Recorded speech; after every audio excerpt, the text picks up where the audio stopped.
Homeland Security officials say the U.S. plans to expand the processing of asylum seekers along the U.S.-Mexico border by admitting nearly 40,000 migrants at official crossings each month. Now, the process, which begins this month, will allow migrants waiting in Mexico to make an appointment through the government mobile app known as CBP One. Officials plan to issue over 1,200 appointments per day. Meantime, governors from Virginia and West Virginia announced plans to send National Guard troops to assist at the southern border in Texas. Texas Governor Greg Abbott recently asked for more support following the end of Title 42. So here to discuss all of this is CBS News reporter Camilo Montoya-Galvez. Good to see you in the flesh and blood. We're often talking to you remotely. So let us talk about this plan. I think no one can argue that there needs to be some sort of better system to process people, especially now that Title 42 is done and over with. More people are going to be coming to the border. So how does this plan work? Because I heard the app is just not that great. No, that's a critical question. Yeah. Hi, Anne-Marie and Nancy.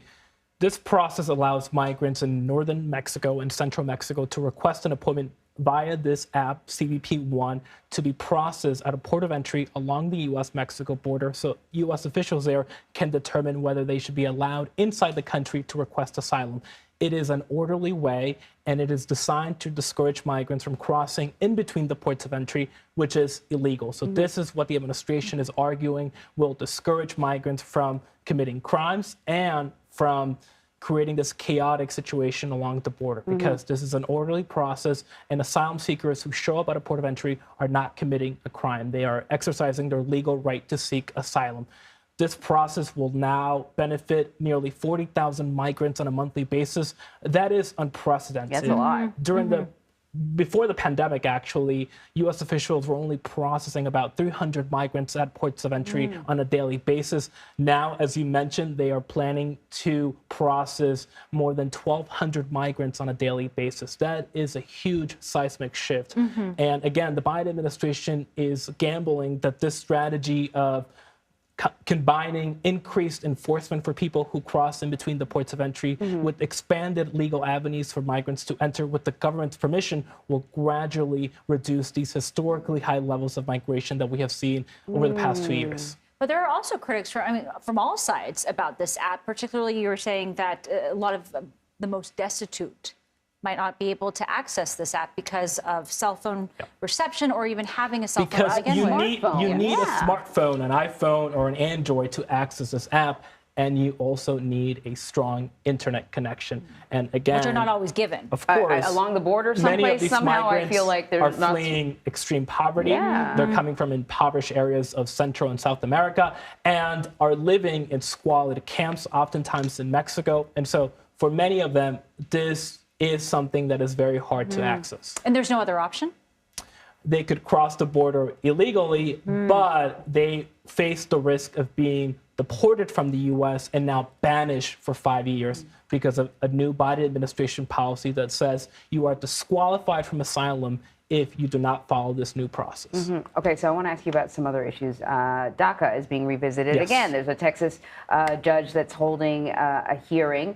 I'm not even sure what the current state of DACA is. So bring us up to speed and tell us what is happening in the court. I mean, you're right. It seems like we're constantly hearing about DACA and the legal challenges it faces. The Supreme Court back in 2020, during the start of the pandemic, prevented the Trump administration at the time from ending DACA. But then the following year, a judge in Texas said that the program was illegal, that the Obama administration in 2012 did not have the legal authority to create this program that allows dreamers, these immigrants who were brought here as children, to get deportation protections and work permits.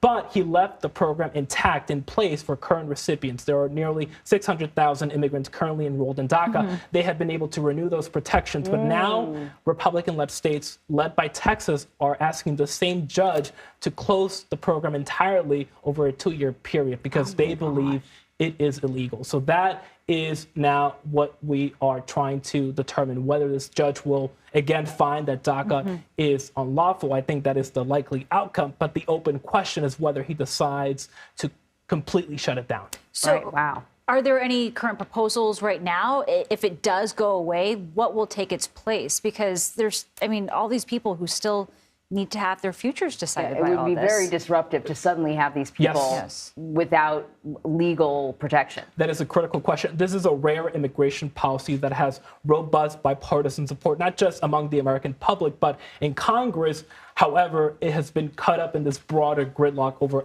everything that has to do with immigration. So every time proposals to legalize this population come up in Congress and are supported by members of both parties, it becomes tied up in this broader debate over how tough policy should be at the U.S.-Mexico border. And right now, Republicans are not willing to legalize any subset of the undocumented population here, including Dreamers, unless there are more restrictions on asylum and more stringent measures along the U.S.-Mexico border. I can't imagine what it's like to live under that cloud, right? You think you can go to school, but you're not sure. Like, you want to make plans for the next 10 years, buy a house, but you're not sure what will happen. And this was designed to be a stopgap measure to give Congress time to act. And it's been in place for over a decade, since 2012. Yeah. And a lot of futures And hanging in the now balance. these young Dreamers are adults, many of them in their 30s or even 40s, because of Right. how much time has passed. Wow. Camilo, it's always great having you. Thank you very much. Thank you. Thank you.